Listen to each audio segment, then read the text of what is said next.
Sering saya ulang-ulang bahwa mengenal sosok Nabi kita Muhammad sallallahu alaihi wasallam adalah satu keharusan.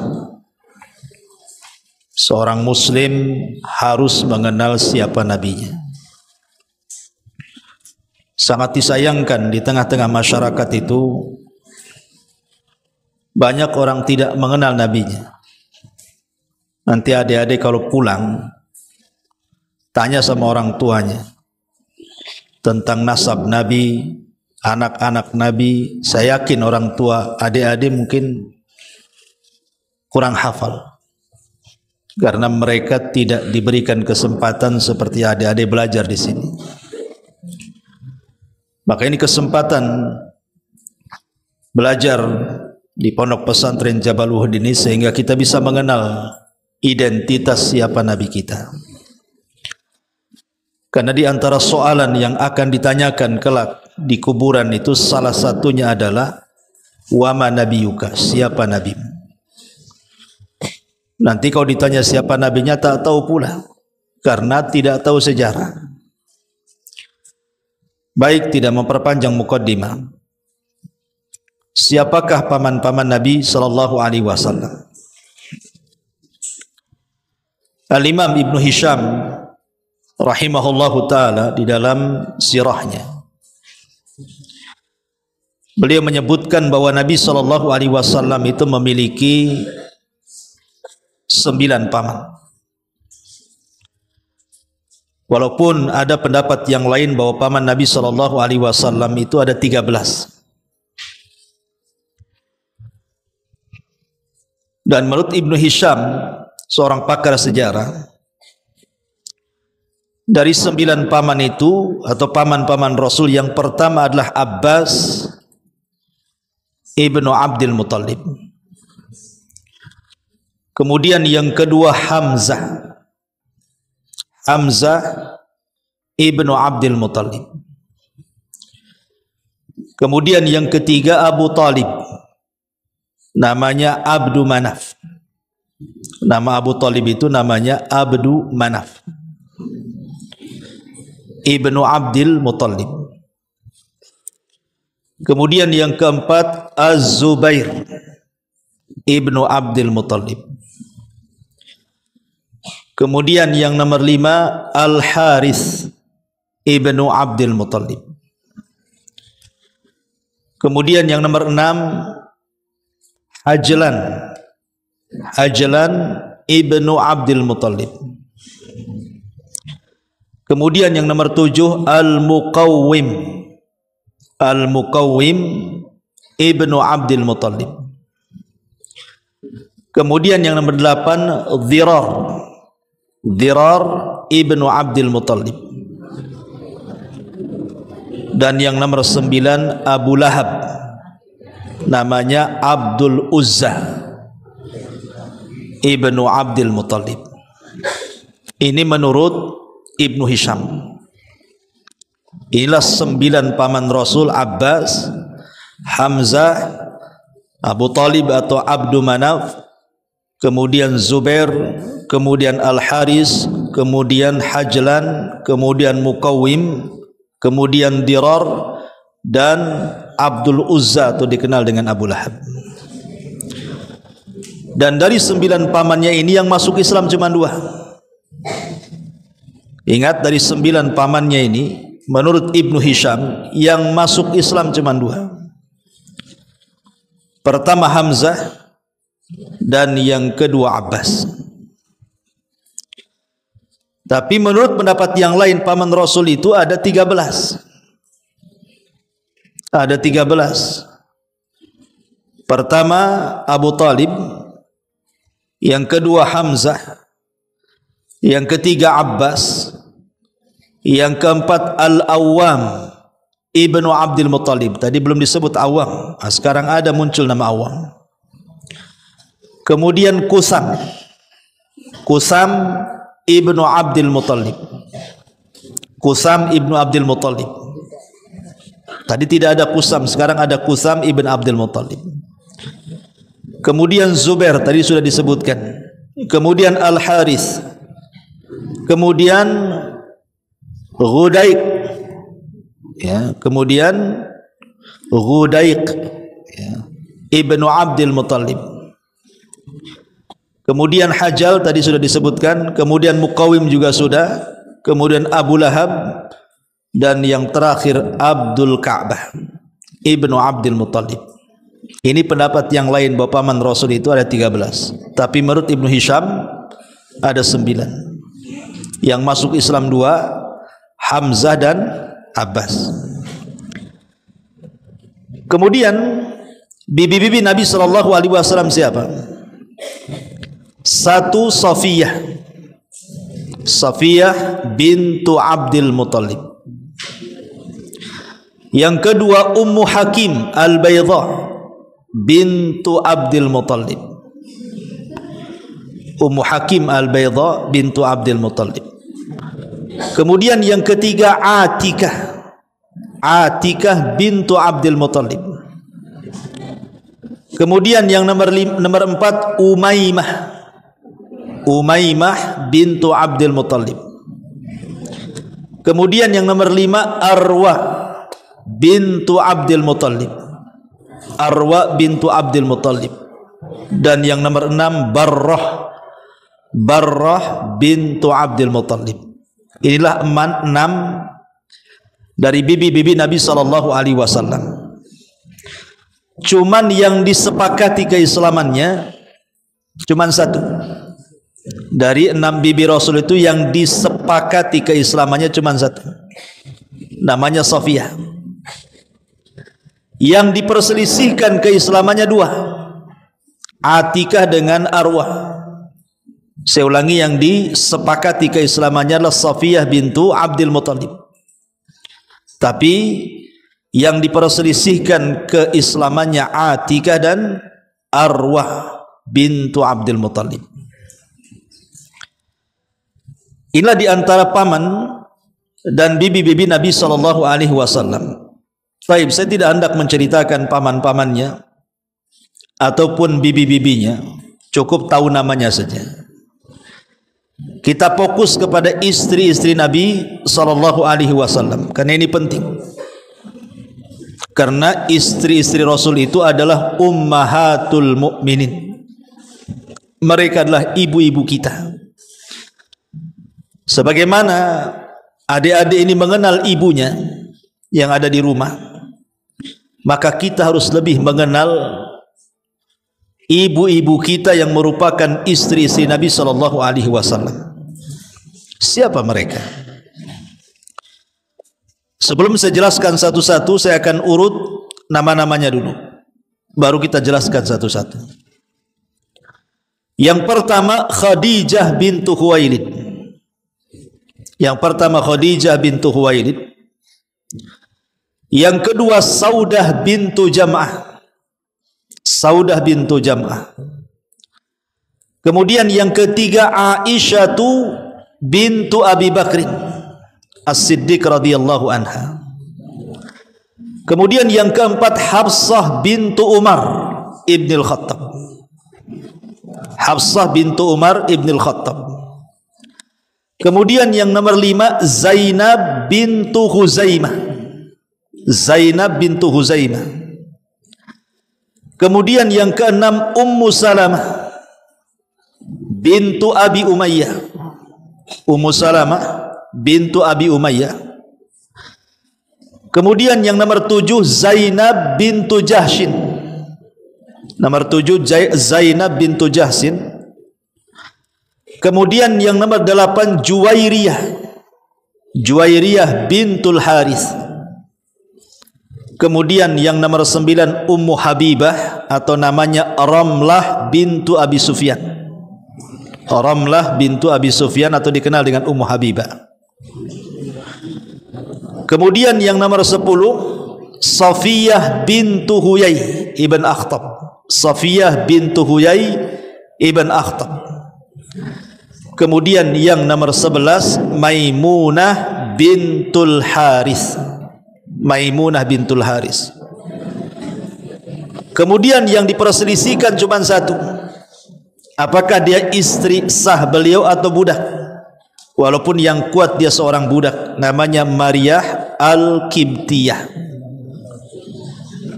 Jadi istri sah Nabi SAW yang disepakati 11 dan yang diperselisihkan 1, namanya Maryah Qibtiyah. Apakah dia istri Rasul ataukah dia budaknya Nabi SAW? Berarti semuanya ada 12 nama-namanya. Taib, kita akan terangkan satu persatu. Pertama, Khadijah bintu Khuwailid Ibn Asadi Ibn Abdul Uzza Al-Qurasiyatil Asadiyah. Khadijah ini adalah istri Nabi SAW yang pertama. Nabi SAW menikah dengan Khadijah ketika itu usia Rasul 25 tahun. Dan Khadijah usia 40 tahun dan sudah menikah dengan 2 laki-laki sebelumnya dan punya anak, tapi tidak diceritakan anak-anaknya. Kemudian Nabi SAW satu hari bekerja sama dengan Khadijah, di mana Nabi SAW berbisnis dengan Khadijah dengan sistem mudharabah. Jadi Khadijah yang kasih modal, Rasul yang memainkan modalnya. Karena melihat kejujuran Rasul, kebaikan Rasul, apalagi Mang Khadijah wanita yang disebut orang-orang jahiliyah sebagai wanita tahirah, wanita yang suci, karena sudah pakai jilbab sebelum ada Islam. Akhirnya tertarik, kemudian meminang Nabi SAW. Maka disuruhnya Nafisah untuk datang kepada Rasul dan menanyakan, maukah kau menikah dengan Khadijah? Tapi Rasul mengatakan, tunggu dulu sampai saya bermusyawarah dengan paman saya Abu Thalib. Ketika Abu Thalib mendengar, senang dia. Akhirnya kemudian Abu Thalib melamarkan Khadijah untuk Nabi SAW. Menikahlah Rasul dengan Khadijah di usia 25 tahun dan Khadijah 40 tahun. Dari pernikahan Khadijah ini lahirlah putra-putri beliau yang sudah saya jelaskan kemarin. Lahir Qasim, lahir Abdullah, lahir Zainab, lahir Ummu Kulsum, lahir Ruqayyah, dan lahir Fatimah. Inilah 6 putra-putri Nabi SAW terlahir dari rahim Khadijah. Dan ketika Nabi SAW diangkat menjadi Nabi dan Rasul, maka satu-satunya wanita yang tidak pernah berpisah dalam dakwah Rasul adalah Khadijah. Dia menghabiskan kekayaannya untuk perjuangan dakwah Nabi sampai ludes kekayaannya, terutama ketika terjadi pemboikotan Bani Hashim, di mana pemboikotan ini terjadi 3 tahun tuh. Bani Hashim dikepung oleh kabilah-kabilah gengnya Abu Jahal, sampai akhirnya dalam pemboikotan itu habis seluruh kekayaan Khadijah untuk memberi makan Bani Hashim. Dan setelah terjadi pemboikotan inilah kemudian Khadijah pun meninggal dunia, sehingga tahun meninggalnya disebut Amul Hazni, tahun kesedihan. Dan Nabi SAW mengatakan bahwa kamu laminar rijal kathirun, laki-laki sempurna itu banyak, tapi wanita yang sempurna itu cuma 4. Kemudian Rasul mengurut dari zaman dulu. Pertama, Asiyah bintu Muzahim. Asiyah bintu Muzahim istrinya Fir'aun.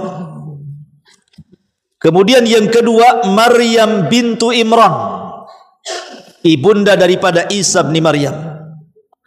Kemudian yang ketiga, Khadijah bintu Khuwailid, istri Nabi SAW.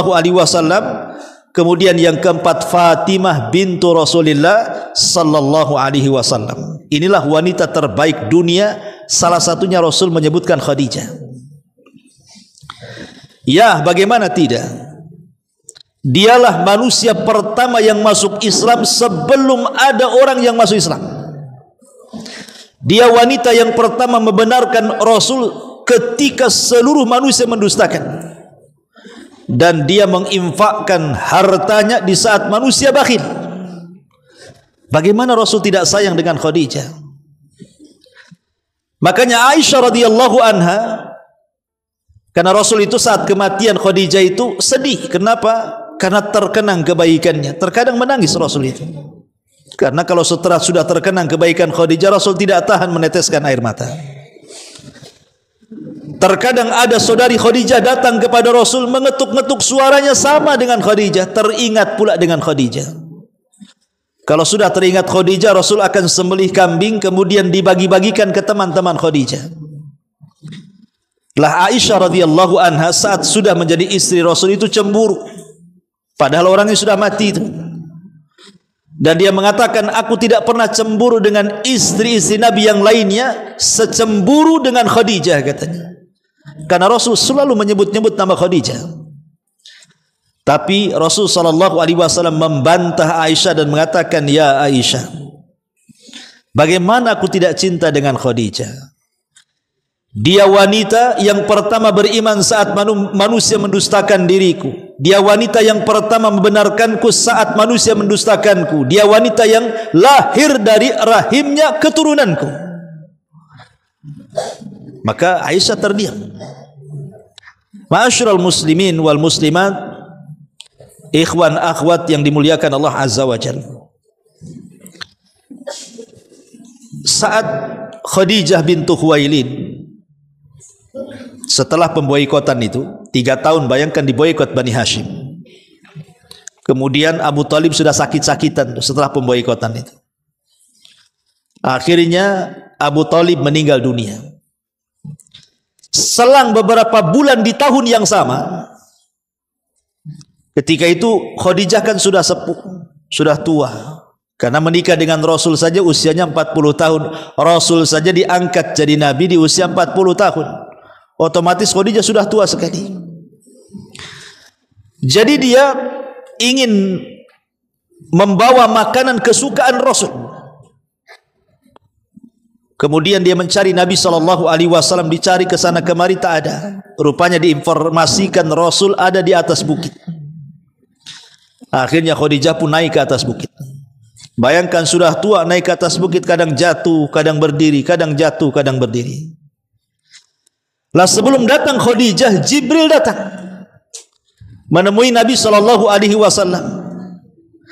Kemudian ketika melihat Khadijah dari kejauhan, Jibril mengatakan kepada Rasul, ya Muhammad, Allah menitipkan salam kepada Khadijah. Sampaikan salam Allah dariku, sampaikan salam Allah dan dari aku kepada Khadijah. Bayangkan satu-satunya wanita yang mendapatkan salam dari Allah hanyalah Khadijah. Kemudian kata Jibril, beri kabar gembira kepada Khadijah, wa abshirha bi baitin fil jannah la khasaba fiha wala nasab. Sampaikan kabar gembira kepada Khadijah, dia kelak akan dibangunkan istana di sorga yang tidak ada kelelahan dan kebisingan. Karena Khadijah tidak pernah lelah melayani Rasul dan tidak pernah bising sehingga Rasul jadi stres. Makanya dibangunkan rumah yang luar biasa. Kemudian Jibril pergi. Saat Khadijah sampai kepada Nabi SAW, dilihatnya Rasul itu lusuh, namanya mengemban dakwah umatnya, jadi kelihatan capek. Maka Khadijah mengatakan, ya Rasulullah, aku nasihati kamu, ingatlah perkataan Waraqah ibn Naufal yang mengatakan, tidaklah orang membawa apa yang kau bawa wahai Nabi, kecuali pasti akan mendapatkan tantangan dalam dakwahnya. Maka bersabarlah. Khadijah membesarkan hati Nabi. Kemudian Nabi SAW memeluk Khadijah. Di pelukan itulah Rasul SAW membisikkan kepada Khadijah, ya Khadijah, Allah menitipkan salam kepadamu dan Jibril menitipkan salam kepadamu. Maka Khadijah mengatakan, innallaha huwas salam wa minhus salam. Sesungguhnya Allah As-Salam dan dari Dia juga As-Salam. Artinya sesungguhnya Allah adalah zat yang selamat dan dari Dia keselamatan. Maka selang beberapa menit ketika Rasul sudah menyampaikan salam Allah kepada Khadijah, tiba-tiba malaikat maut mencabut nyawa Khadijah. Maka Khadijah meninggal di pelukan Nabi sallallahu alaihi wasallam. Luar biasa. Kalau Nabi sallallahu alaihi wasallam meninggal di pelukan Aisyah radhiyallahu anha, tapi Khadijah meninggal di pelukan Nabi. Ini yang pertama, Khadijah bintu Khuwailid. Yang kedua, setelah Khadijah, Nabi sallallahu alaihi wasallam beberapa tahun tidak menikah karena masih sedih. Tapi kemudian datanglah seorang wanita namanya Saudah bintu Jam'ah. Saudah bintu Jam'ah ini sebelumnya menikah dengan seorang laki-laki dan ikut hijrah, karena Saudah dengan suaminya ini termasuk as-sabiqunal awwalun, orang-orang yang awal-awal masuk Islam kemudian ikut hijrah pertama ke Habasyah. Tapi kemudian sayang suaminya meninggal di Habasyah dan punya anak 5. Kemudian dia pulang ke Madinah. Maka Nabi sallallahu alaihi wasallam takut. Pulang ke Mekah, belum hijrah ke Madinah. Nabi sallallahu alaihi wasallam takut kalau seandainya Saudah bintu Jam'ah ini akan ditarik keluarganya menuju kekufuran, ditarik suruh kafir lagi. Maka Rasul kasihan dengan Saudah bintu Jam'ah, apalagi punya 5 anak yang masih kecil-kecil. Akhirnya Nabi untuk menyelamatkan agama Saudah bintu Jam'ah, maka Rasul pun kemudian meminang Saudah dan menjadi istrinya. Dan Saudah ini wanita ahli ibadah, wanita ahli saum, wanita yang sangat zuhud dan rendah hati, sehingga di masa tuanya giliran dia diberikan kepada Aisyah radhiyallahu anha. Ma'asyiral muslimin yang dimuliakan Allah azza wa jalla, ikhwan akhwat yang dimuliakan Allah. Setelah kemudian menikah dengan Saudah bintu Jam'ah, karena Saudah sudah tua, dia ingin menghibur Nabi sallallahu alaihi wasallam karena masih teringat dengan Khadijah. Maka dicarikanlah kemudian istri ketiga oleh Saudah bintu Jam'ah. Maka dapatlah Aisyah radhiyallahu anha, satu-satunya istri Rasul yang perawan. Karena semua istri Rasul itu janda, yang perawan cuma Aisyah radhiyallahu anha ini. Kenapa Nabi sallallahu alaihi wasallam menikahi Aisyah? Karena Rasul pernah bermimpi 3 kali berturut-turut. Rasul bermimpi 3 kali berturut-turut. Dalam mimpinya dia melihat ada seorang wanita tertidur, kemudian jatuh kain sutra dari langit dan menutupi badannya. Kemudian setelah disingkap rupanya Aisyah radhiyallahu anha. Esoknya mimpi lagi dengan mimpi yang sama. Esoknya mimpi lagi dengan mimpi yang sama. 3 kali Rasul bermimpi seperti itu. Kemudian Rasul mengatakan, in kanat khairan, kalau seandainya memang Aisyah itu merupakan jodoh terbaik diriku, kata Rasul, fasayumdihillahu azza wajal, pasti Allah akan menakdirkan dia akan jadi jodoh Rasul sallallahu alaihi wasallam. Lah Aisyah ini sebenarnya sudah dipinang duluan oleh seorang laki-laki, tapi tidak jadi. Ketika kemudian dihabarkan kepada Abu Bakar dan juga istrinya bahwa Rasul sallallahu alaihi wasallam hendak meminang Aisyah radhiyallahu anha, dengan senang hati Abu Bakar Siddiq radhiyallahu anhu menyerahkan putrinya. Kenapa? Karena semua sahabat ini ingin punya hubungan spesial dengan Rasul. Jadi Abu Bakar ingin menjadi mertua bagi Nabi sallallahu alaihi wasallam, sehingga terikatlah hubungan nasab di situ.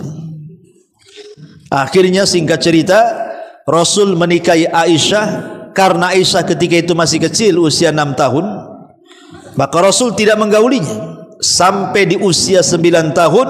Setelah balik baru Rasul menggaulinya. Tapi sayang dari Aisyah tidak punya keturunan. Tapi Aisyah ini wanita cerdas. Kata Imam Zuhri yang banyak mengambil hadis dari Aisyah radhiyallahu anha mengatakan, kalaulah Aisyah itu diletakkan di satu neraca dan seluruh wanita Arab diletakkan di neraca satunya, kemudian dibandingkan pengetahuannya Aisyah dengan seluruh wanita Arab, maka pengetahuan Aisyah menjangkau seluruh wanita-wanita Arab, bahkan wanita dunia. Ya, karena dia terlahir dari bapak yang cerdas, Abu Bakar Siddiq radhiyallahu an, seorang pakar ahli nasab. Semua nasab Arab Abu Bakar tahu. Jadi kalau ada antar kabilah kemudian bertikai soal nasab, maka mereka datang kepada Abu Bakar Siddiq untuk menyelesaikan sebenarnya saya ini turunan siapa. Nanti Abu Bakar menyebutkan silsilahnya itu, dan semuanya hafal. Wajar kalau seandainya Aisyah digolongkan satu di antara sahabat-sahabat Rasul yang banyak mengeluarkan hadis, di atas 1000 hadis. Aisyah radhiyallahu anha ini termasuk wanita yang banyak meriwayatkan hadis dari Rasul, di atas 1000 hadis yang sampai kepada kita. Tentu yang paling banyak Abu Hurairah di atas 5000. Tapi Aisyah radhiyallahu anha meriwayatkan hadis sampai 2000 lebih hadis sampai kepada kita. Ma'asyiral muslimin wal muslimat, ikhwan akhwat yang dimuliakan Allah azza wa jalla. Dan Aisyah radhiyallahu anha juga adalah wanita yang paling banyak menemani Rasul saat peperangan. Sampai satu hari Aisyah ini pulang dari peperangan malam-malam, karena kan dia naik di atas unta. Jadi di atas unta itu dibuat rumah-rumahan. Kemudian Aisyah di dalam rumah-rumahan unta itu. Entah kenapa malam itu Aisyah radhiyallahu anha ingin buang hajat, minta berhenti di tengah padang pasir. Otomatis Aisyah radhiyallahu anha harus menjauh dari prajurit kan, karena dia mau buang hajat. Jauh dia melangkah, setelah tidak nampak orang baru dia buang hajat di tengah padang pasir itu. Ini prajurit tak tahu kalau Aisyah ini belum datang dan belum masuk di atas rumah-rumahan unta itu. Main pergi aja prajurit, meninggalkan Aisyah sendirian di tengah padang pasir. Tapi Aisyah ini wanita cerdas, dia tidak menyusul pasukan, dia nunggu di situ. Karena dia berpikir nanti kalau seandainya orang tahu dia tidak ada di atas tanduk unta itu, pasti akan balik dan akan menyusulnya. Tapi Allah takdirkan adalah seorang sahabat namanya Safwan ibnu Mu'attil. Tulis Safwan ibnu Mu'attil. Dia telat datang. Kalau kita baca biografinya Safwan ibnu Mu'attil itu sahabat yang mudah tidur. Ya, pokoknya mudah kali tidur itu. Jadi mungkin ketiduran dia, ketinggalan pasukan. Ya. Jadi ketika dia malam-malam sendirian itu nyusul pasukan, nampak ada seorang wanita. Karena Safwan ini kan pernah melihat Aisyah sebelum datang ayat hijab, dia kenal tuh. Dia hanya mengatakan inna lillahi wa inna ilaihi rajiun. Kenapa Aisyah ada di sini? Maka Aisyah radhiyallahu anha kemudian disuruh naik ke atas untanya dan dia pegang pelannya, kemudian dituntun sampai ke pasukan. Masalahnya di tengah jalan nampaklah oleh tokoh munafik Madinah, presiden munafik Madinah. Siapa namanya? Abdullah ibnu Ubay ibnu Salul. Abdullah ibnu Ubay ibn Salul. Akhirnya ada kesempatan nih untuk menuduh Aisyah berzina dengan Safwan ibn Mu'attil. Maka disebarkanlah berita hoax bahwa Aisyah sudah selingkuh dari Nabi dan berzina dengan Safwan ibn Mu'attil. Satu kota Madinah geger gara-gara berita ini. Akhirnya Rasul mendengar dan kedatangan Aisyah karena lelah letih. Akhirnya Aisyah pun sakit. Nabi 1 bulan tidak menemui Aisyah karena menunggu wahyu apakah benar istrinya selingkuh atau tidak. Tapi sudah 1 bulan wahyu pun tak turun. sehingga beratlah bagi Rasul untuk menanyakan langsung, tapi harus ditanyakan. Makanya Rasul kemudian datang ke rumah Aisyah, di sampingnya ada ibunya, ada Abu Bakar bapaknya, dan ada satu jariyah pembantunya.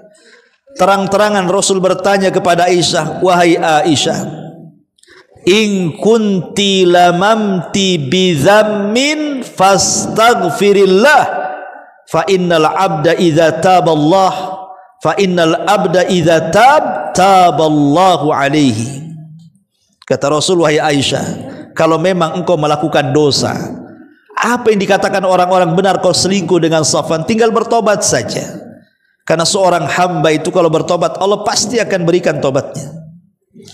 Tetapi kata Rasul, wa in kunti bari'atun fasayubarri'ukillah azza wa jal min fawqi sab'i samawat. Tapi kalau tuduhan orang-orang munafik tidak benar, engkau tidak selingkuh, engkau bersih, yakinlah Allah pasti akan membelamu dari 7 lapis langit sana, dan Allah akan membersihkan namamu. Tiba-tiba Aisyah menangis dan mengatakan kepada bapaknya Abu Bakar, ya Aba Bakar, ya Abi ajibi Rasulullah sallallahu alaihi wasallam. Wahai bapakku, tolonglah jawab 2 pertanyaan Nabi ini. Tapi Abu Bakar tidak bisa menjawab, hanya menangis. Kemudian Aisyah ngomong sama ibunya, tolonglah Bu, jawablah 2 pertanyaan Rasul ini. Ibunya pun hanya bisa menangis. Akhirnya Aisyah ketika itu masih kecil, hanya mengambil selimutnya dan mengatakan, aku tidak bisa bicara apapun. Kalaupun aku katakan, iya saya berselingkuh, dan saya tidak berselingkuh, kalian pun tidak mungkin percaya. Ataupun saya katakan saya tidak berselingkuh, kalian pun mungkin tidak akan percaya. Tapi aku teringat dengan pesan dari ayahnya Yusuf. Dia lupa mau ngomong Yakub itu. Dia hanya mengatakan, aku teringat dengan ayahnya Yusuf, Nabi Yusuf, ketika kehilangan anaknya Yusuf karena dicemplungkan ke sumur oleh saudara-saudaranya. Apa katanya Yakub itu? Fasabrun jamil wallahu musta'anu alama tasifun. Sabar itu indah dan Allah pasti akan menyingkap semuanya. Kemudian dia tarik selimut, kemudian menangis. Ketika itulah Aisyah dalam selimut, tiba-tiba bergetar Rasul. Rupanya itu tanda wahyu akan turun. Rupanya betul, Jibril turun membawa surah An-Nur ayat 1-9, membersihkan tuduhan orang-orang munafik bahwa Aisyah radhiyallahu anha tidak pernah berzina dengan Safwan. Bersih dia karena turun wahyu. Ma'asyiral muslimin wal muslimat, ikhwan akhwat yang dimuliakan Allah azza wa jalla. Satu hari Aisyah radhiyallahu anha ini melihat Rasul sedang berdiri di pintu rumahnya berbincang dengan seorang sahabat namanya, siapa itu? Lupa namanya. Ya. Jadi Rasul SAW ketika itu berdiri, sahabat ini di atas kuda. Sahabat ini di atas kuda. Kok sahabat ini memerintahkan Nabi SAW? Kayaknya kurang sopan. Kok bisa sahabat memerintah Nabi? Harusnya kan terbalik gitu, Nabi yang merintahkan sahabat. Rupanya kemudian setelah orang ini pergi, Aisyah bertanya, wahai Rasul, siapa orang itu? Namanya Dihyatul Kalbi. Ya baru ingat saya, Dihyatul Kalbi. Jadi kata Aisyah radhiyallahu anha, ya Rasulullah, aku memandang dirimu sedang berbicara dengan Dihya. Kenapa dia memerintahkan kamu? Akhirnya Rasul mengatakan, ya Aisyah, dia bukan Dihya, dia bukan Dihyatul Kalbi, tapi dia adalah jelmaan malaikat Jibril. Karena Jibril kalau turun menemui Rasul itu, dia akan menjelma sebagai Dihyatul Kalbi. Karena pemuda paling ganteng di tengah-tengah orang-orang Quraisy itu namanya Dihyatul Kalbi. Jadi kata Rasulullah, itu bukan Dihya, itu Jibril. Kemudian Rasul mengatakan, ya Aisyah, engkau melihatnya? Kata Aisyah, iya. Karena engkau sudah melihat Jibril dalam bentuk Dihya, engkau akan mengalami kebutaan di akhir hayatmu. Karena satu-satunya wanita yang melihat Jibril hanyalah Aisyah. Tapi kalau laki-laki banyak, seperti Rasul Di dalam hadis Jibril yang panjang itu, datang Jibril dalam bentuk laki-laki yang sangat tampan, rambutnya hitam, kemudian berbaju sangat putih, tiba-tiba bertanya Islam, bertanya iman, bertanya ihsan, bertanya kiamat, macam-macam gitu ya. Pas sahabat melihatnya, tapi wanita yang melihat malaikat dalam bentuk dia hanyalah Aisyah. Makanya Rasul mengatakan, engkau akan mengalami kebutaan di akhir hayatmu. Benar. Setelah Rasul meninggal, Aisyah pun kemudian hidup sendirian, kemudian menua sampai akhirnya sudah tua, dia pun buta. Ketika dia sudah buta, dia selalu ngomong sama pembantunya dan mengatakan, wahai pembantu, adakah barang-barang berharga di rumahku? Kata pembantu, ada. Ambil sedekahkan kepada si fulan. Kemudian esoknya ngomong gitu lagi kepada pembantunya, pembantu, ada enggak barang berharga? Kata pembantunya, ada. Ambil sedekahkan. Setiap hari sampai habis barang di rumah Aisyah akan disedekahkan.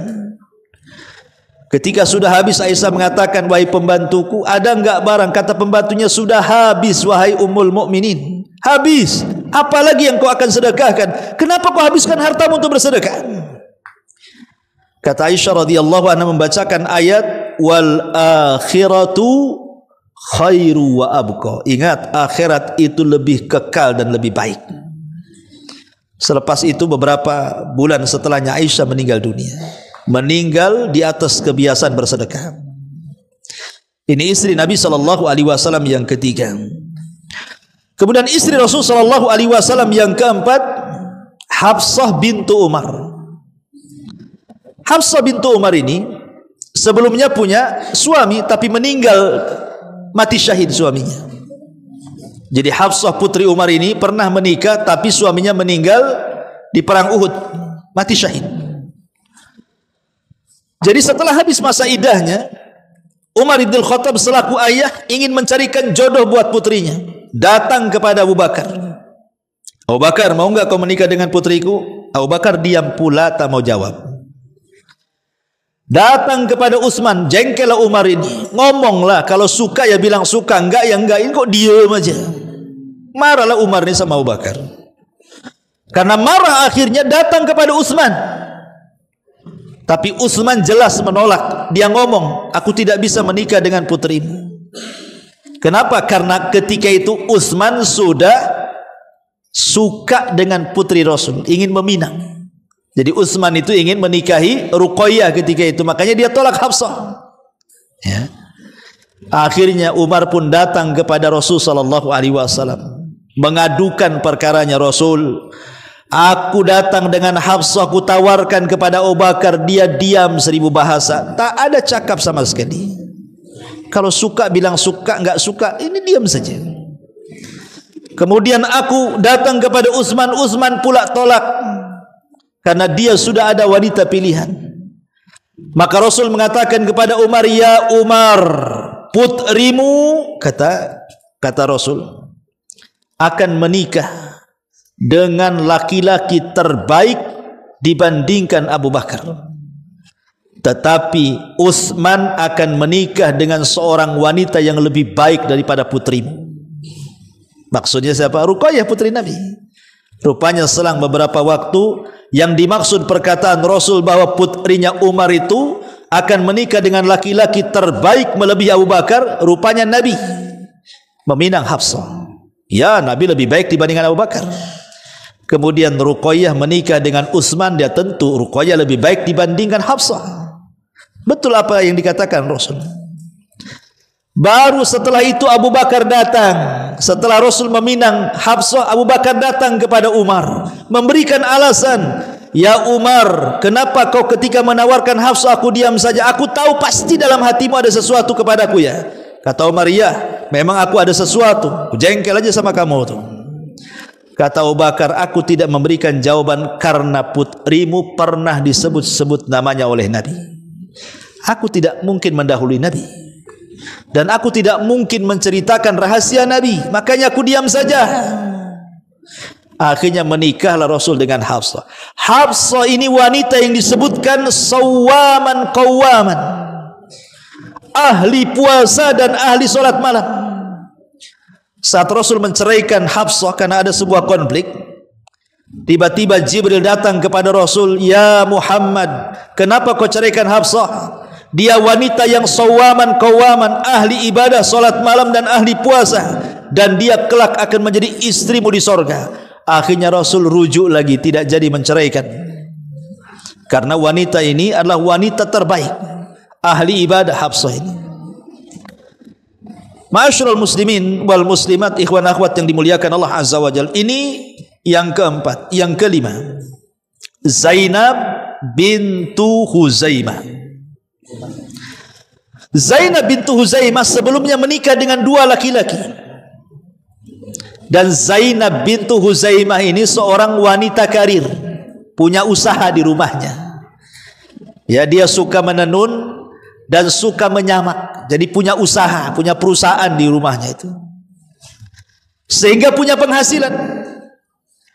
Lah dengan penghasilannya itulah kemudian Zainab bintu Huzaimah ini merawat anak-anak yatim dan orang-orang miskin, sehingga orang-orang penduduk Madinah itu menggelari Zainab bintu Huzaimah ini sebagai Ummul Masakin, ibunya orang-orang miskin. Karena banyak orang miskin itu yang ditolong dia. Ya, dia punya uang, tapi sayang tidak lama menikah dengan Rasul, dia meninggal. Jadi ada dua istri Nabi meninggal sebelum Nabi meninggal. Pertama Khadijah meninggal sebelum Nabi meninggal. Yang kedua Zainab bintu Huzaimah meninggal sebelum Nabi meninggal. Inilah dua istri Rasul meninggal duluan sebelum Rasul meninggal. Yang lainnya Rasul meninggal baru yang lainnya meninggal. Namanya Zainab bintu Huzaimah. Kemudian yang nomor berapa itu? Yang nomor 6, Ummu Salamah. Ummu Salamah ini wanita yang paling berakat. Dia dulunya menikah dengan Abu Salamah, hijrah 2 kali ke Habasyah, kemudian dipisahkan oleh keluarganya saat hendak hijrah ke Madinah. Lah Ummu Salamah ini, dia sangat mencintai suaminya. Allah takdirkan suaminya meninggal, sehingga Nabi SAW mengajarkan doa kepada Ummu Salamah saat meninggalnya Abu Salamah ini. Apa kata Rasul kepada Ummu Salamah? Wahai Ummu Salamah, kuli katakan, Allahumma hjurni fi musibati wa khluf li khairan minhu. Ya Allah, berilah pahala akan musibah yang menimpaku dan gantikan suamiku dengan laki-laki terbaik daripada dia. Kata Ummu Salamah, Rasul, tidak ada laki-laki terbaik melebihi Abu Salamah. Aku tak mau baca doa itu, katanya.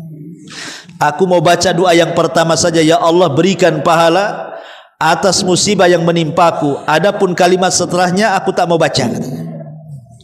Karena tidak ada di mataku laki-laki terbaik melebihi suamiku Abu Salamah, katanya. Kata Rasul, sudah baca saja, rewel kali. Akhirnya dibaca juga, wakhluf li khairan minhu, ya Allah gantikanlah suamiku dengan laki-laki terbaik. Setelah habis masa idahnya, banyaklah para sahabat meminang Ummu Salamah, semua ditolak. Kenapa? Karena di mata Ummu Salamah tidak ada laki-laki terbaik melebihi Abu Salamah. Tiba-tiba kemudian Rasul datang meminang Ummu Salamah. Sebenarnya Ummu Salamah tidak suka dengan Rasul. Dia ingin menolak secara halus dengan memberikan 3 soalan. Rasul, aku ini banyak anak, katanya. Janganlah menikah dengan wanita yang banyak anak. 1. Yang kedua, Rasul, aku ini wanita pecemburu, istrimu banyak, nanti cemburu pula aku, katanya. Yang ketiga, aku ini sudah tua, carilah yang muda-muda. Menolak halus. Tapi Rasul mengatakan, ya Ummu Salamah, adapun anak-anakmu adalah anak-anakku. Adapun kau sudah tua, aku pun sudah tua, apa salahnya? Adapun sifat cemburumu, aku akan berdoa kepada Allah, semoga Allah hilangkan. Akhirnya Ummu Salamah pun mau tidak mau, karena tiga-tiganya sudah terbantahkan. menikahlah dengan Rasul, dan dia wanita yang tidak punya cemburu, karena Rasul mendoakan dihilangkan cemburunya, sehingga satu-satunya istri Rasul yang berakal adalah Ummu Salamah. Kalau ada konflik di antara istri-istri Rasul, Ummu Salamah lah pendamainya itu. Bahkan saking cerdasnya ketika Rasul umroh Hudaybiyah yang enggak jadi masuk itu kan Rasul itu umroh 4 kali. Yang 1 kali disebut umroh Hudaybiyah, niat umroh enggak jadi karena dihadang orang-orang Quraisy itu. Karena enggak jadi, maka Rasul memerintahkan para sahabat, cukur kepala-kepala kalian, sembelih unta-unta kalian. Enggak mau pula sahabat itu diperintah Nabi.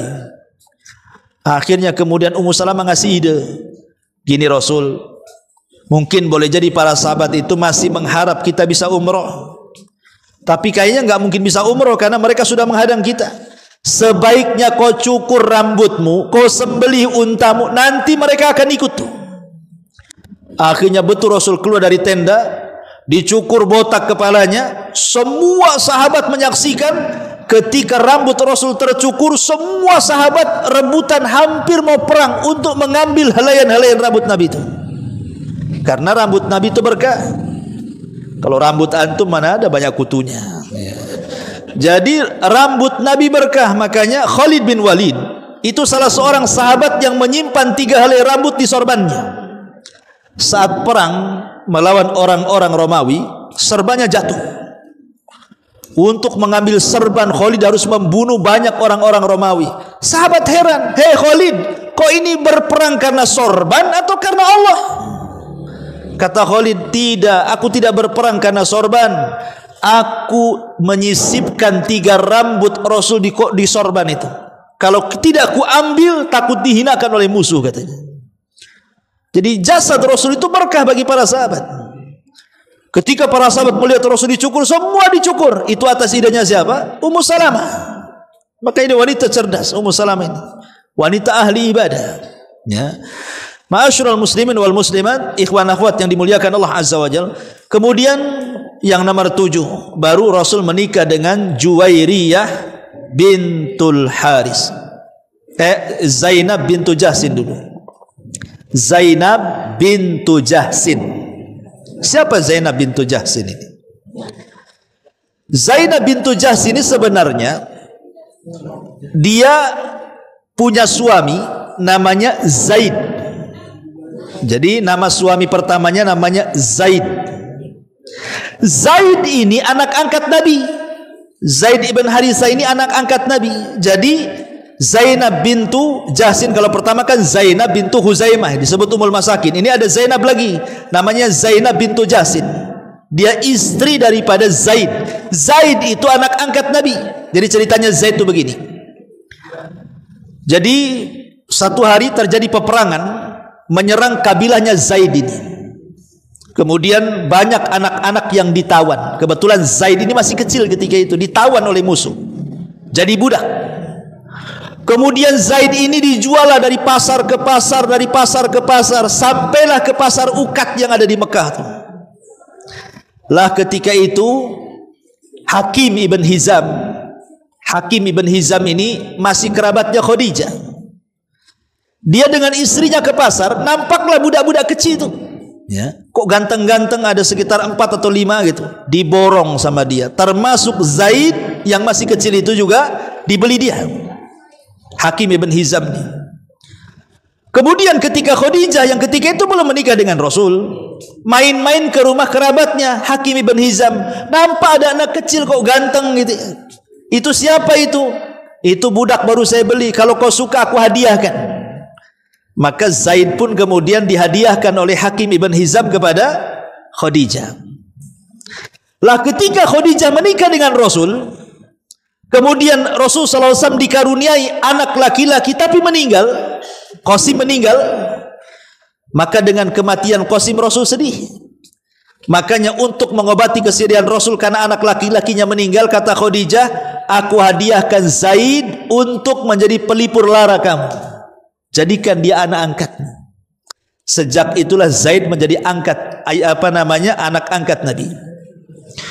Setelah kemudian dia remaja, keluarganya mendengar mencari-cari Zaid ini kemana. Ibu bapak itu nyari-nyari, karena kan ketika terjadi peperangan dia ditawan. Rupanya ada saudaranya berjualan ke Mekah, nampak Zaid sedang main-main dengan anak-anak yang lain tuh. Dilaporkan kepada orang tuanya, anakmu ada di Mekah katanya. Dia bersama keluarga namanya Muhammad. Tengoklah kok anakmu di sana tuh. Kalau perlu tebus anakmu di sana katanya. Maka ayahanda Zaid mempersiapkan uang untuk menebus Zaid dari Nabi itu. Ketika sudah disiapkan uangnya, datang ke Mekah ngerayu-rayu supaya Rasul mengembalikan Zaid kepada keluarganya. Rasul mengatakan, aku tidak mau uang kalian. Sekarang kau tanya aja anaknya. Dipanggillah Zaid. Kata Rasul, ya Zaid, itu orang tuamu, itu orang tua kandungmu, saya ini orang tua angkatmu. Kau milih mana? Tinggal bersama mereka atau tinggal bersama aku, kata Rasul. Tiba-tiba Zaid ini ngomong, aku lebih baik tinggal bersama wahai Rasul dibandingkan dengan keluargaku. Nangis keluarganya.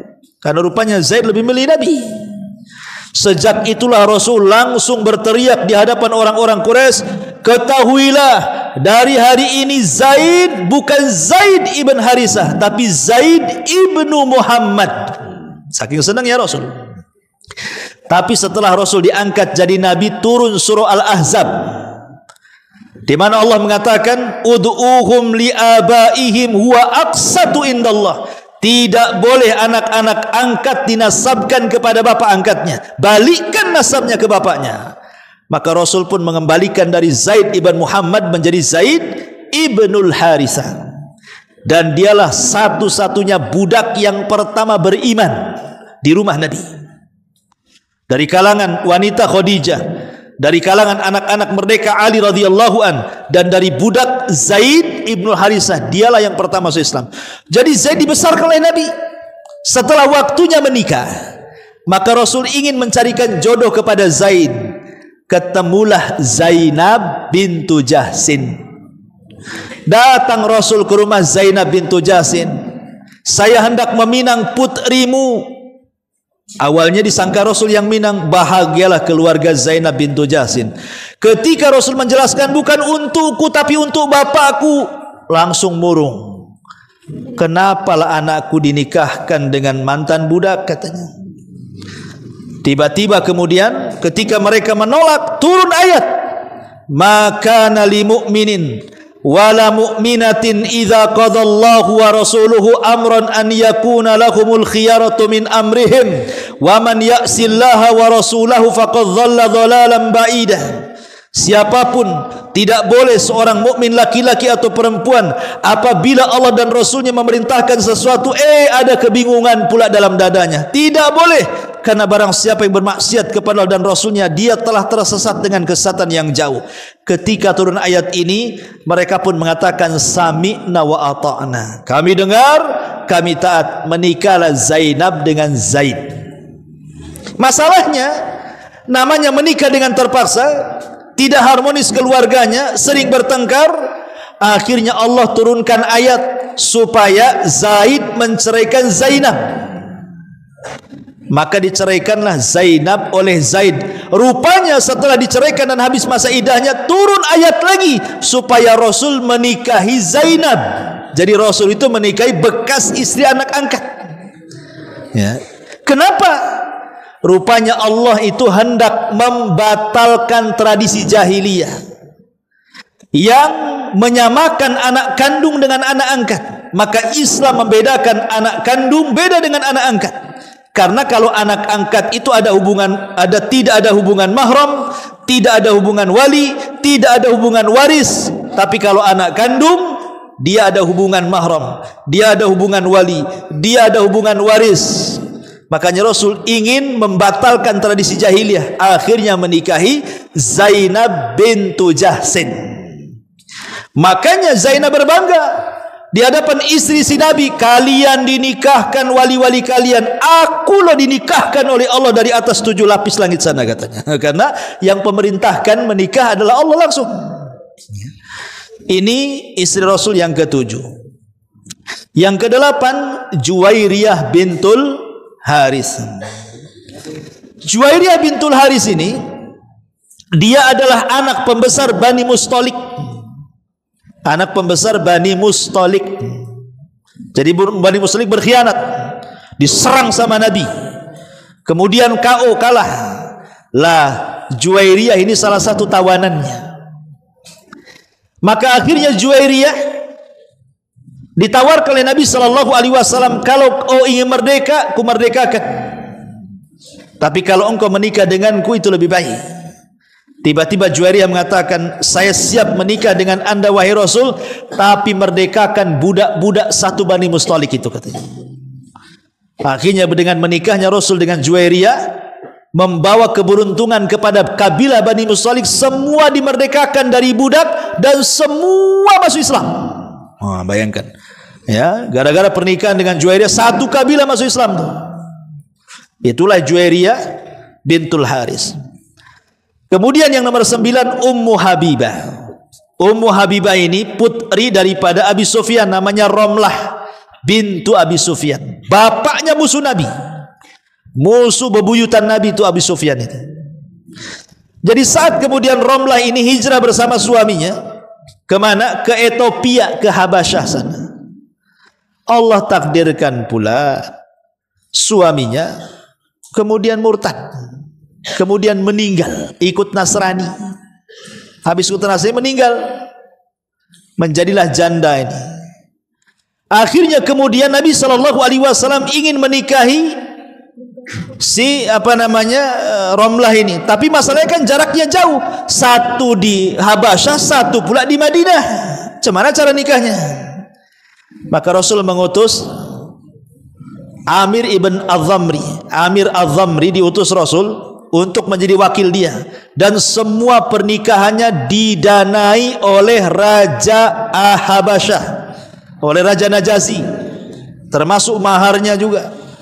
Ya, dibantu oleh Raja Najasyi, namanya Ashama ibn Afjur, satu-satunya raja yang masuk Islam, tapi rakyatnya kufur. Itulah Najasyi, namanya Ashama ibn Afjur namanya. Ya. Lah, akhirnya setelah menikah taukil, ya, menikah diwakilkan, maka setelah sah akadnya kemudian Romlah dibawa ke Madinah dan sah menjadi istri Nabi. Saat Romlah ini sudah jadi istri Nabi, datang bapaknya Abi Sufyan dari Mekah, masih kafir, musuh Nabi, bertamu ke rumah anaknya Romlah. Ketika mau duduk ditikarnya digulung. Kata Abi Sufyan, tega banget katanya, aku mau duduk kau gulung pula tikarmu, katanya. Kata Romlah, Aba Sufyan, waktu bapaknya tuh, aku tidak sudi kau duduk di tikar yang di situ Nabi duduk, katanya. Makanya aku gulung. Jadi keras dia dengan bapaknya tuh. Ya, karena bapaknya kafir dan musuh Nabi. Ya. Ma'asyiral muslimin yang dimuliakan Allah Azza wa Jalla, inilah juga singkat-singkat saja karena waktu. Kemudian yang nomor 10, Safiyah bintu Huyai ibn Akhtab. Bapaknya orang Yahudi. Bapaknya Safiyah ini orang Yahudi, ya. Sebenarnya bapaknya Safiyah ini, Huyai ibn Akhtab ini, mengakui bahwa Nabi itu Nabi. Jadi satu hari ketika Rasul baru datang hijrah dari Mekah ke Madinah dan ada di Kuba tuh, jadi Huyai ibn Akhtab ini bersama saudaranya namanya Yasir. Kata Huyai, ayo Yasir, kita tengok tuh Nabi yang baru datang tuh, betul tak dia Nabi, katanya. Jangan-jangan Nabi bodong, katanya. Ayo kita datang aja, kita tengok tuh, kita samakan dengan alamat yang ada dalam kitab Taurat. Rupanya berangkat dengan semangat tuh Huyai ibn Akhtab dan Yasir tuh saudaranya, diintipnya Nabi juga dari jauh, dari pagi sampai malam diintip. Mereka pun bingung. Kata Yasir saudaranya, ya Huyai, apakah itu Nabi?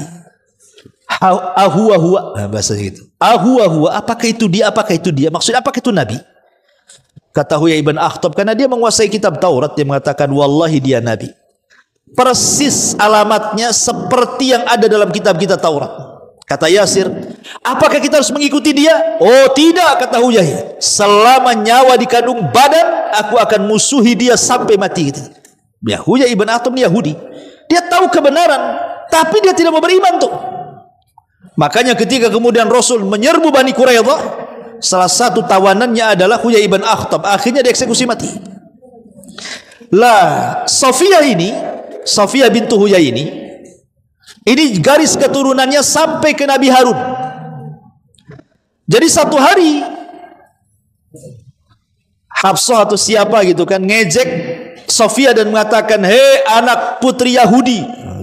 Nangis dia. Karena ketika menikah dengan Rasul usianya 17 tahun. Itu pun karena mimpi Sofia itu sebelum dia menikah dengan Rasul pernah bermimpi. Dalam mimpinya kejatuhan bulan. Kemudian dia cerita kepada ayahnya, jangan-jangan aku akan menikah dengan orang besar. Aku ditempeleng sama ayahnya itu. Karena tahu tidak ada orang besar kecuali Nabi. Ya. Karena ayahnya kan tidak suka dengan Nabi. Jadi cepat-cepat Sofia didikahkan dengan laki-laki lain dari pembesar Yahudi itu.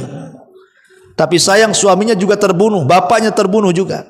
Akhirnya jadi janda.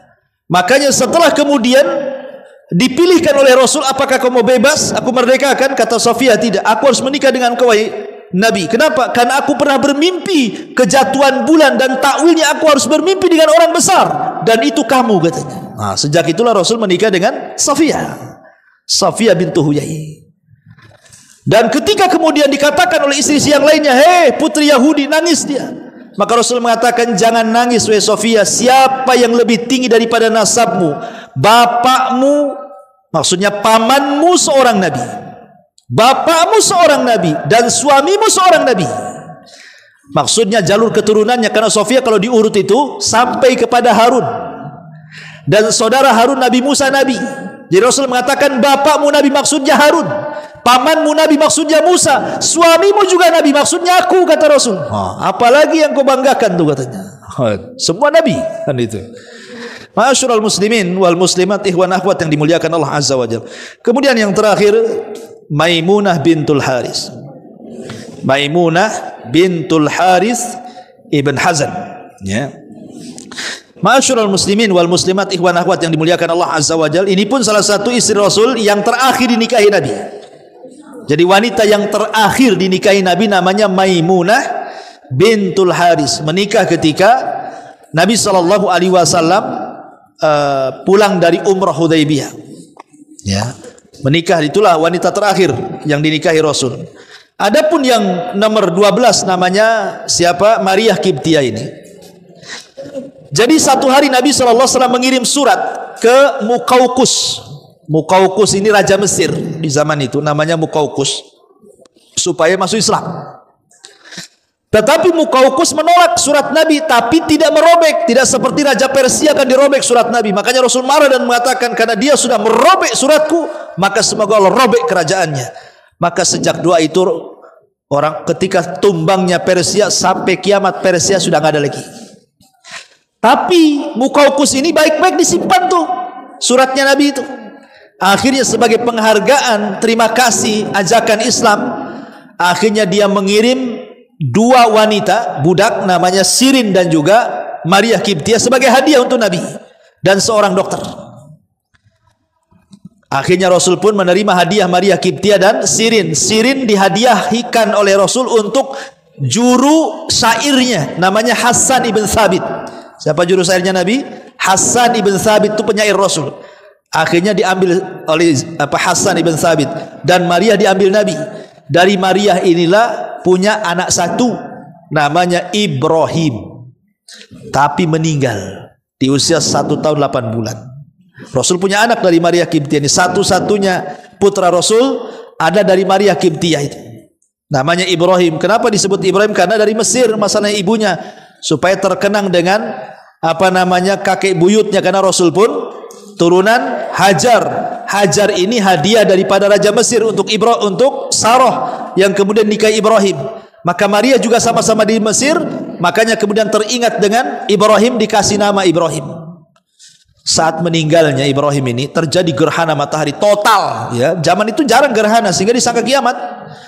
Maka orang-orang menyangka gerhana itu jangan-jangan karena kematian Ibrahim.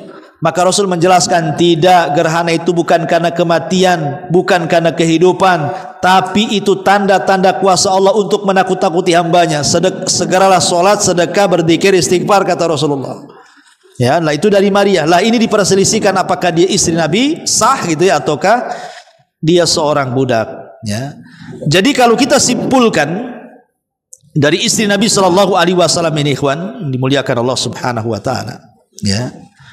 Sebagaimana disebutkan oleh Al-Hafidh Abdul Rahim Al-Iraqi, seorang fuqaha ahli fikih, dia mengatakan bahwa istri si Nabi sallallahu alaihi wasallam itu ada dari Quraisy, Arab Quraisy, ada dari Arab tapi bukan Quraisy, dan ada dari Bani Israel.